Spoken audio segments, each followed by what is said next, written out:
Hello YouTube family, नमस्ते, प्रणाम। मैं कामनी शुक्ला स्वागत करती हूँ आप सभी का अपने यूट्यूब चैनल पर। तो आज हम बहुत ही दर्द भरा सोहर गीत प्रस्तुत करने जा रहे हैं। कैसा लगे अपनी राय कमेंट बॉक्स में जरूर बताना।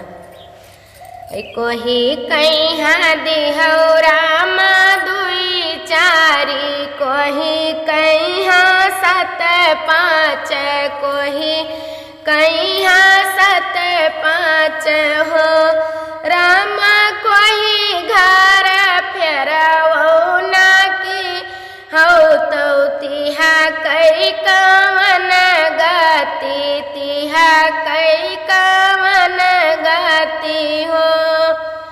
सासू का मारे तन ननद गरियायो, ननद दूरी आयो हो।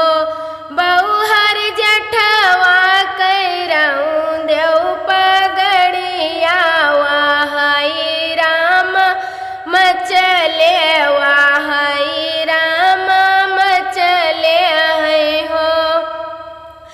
सासू कैरती उतर बई, नदी दुलारई बई, नदी दुलारई बई हो। रामा जटवा कैरहिया बरई बई, फिर से राम चितवई, फिर से राम चितवई हो। 8 महीना नौ लागे तो हरिला जन्म लीना, ललना जन्म लीना हो। रामायण मन चाही नदिया, कंगना भौजी लिया बई, कंगना भौजी लिया बई हो।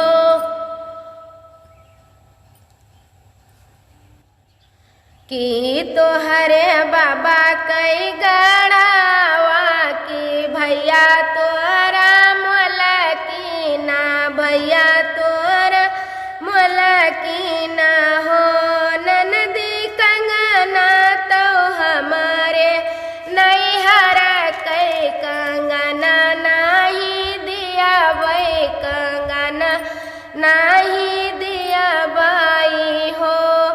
द्वारे से बिरना भीतर आए, धना से आरज करई, धना से आरज करई हो।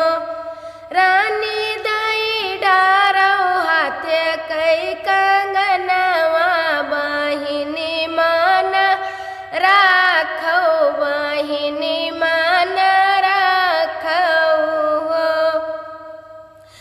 भीतरा से कंगना निकारई तो भुइया दाई मारई, तो भुइया दाई मारई हो।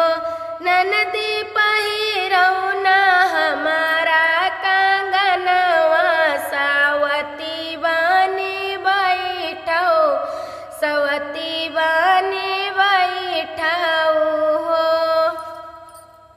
कैसा लगा आप सभी को अपनी राय कमेंट बॉक्स में जरूर बताना। मिलते हैं अगले गाने।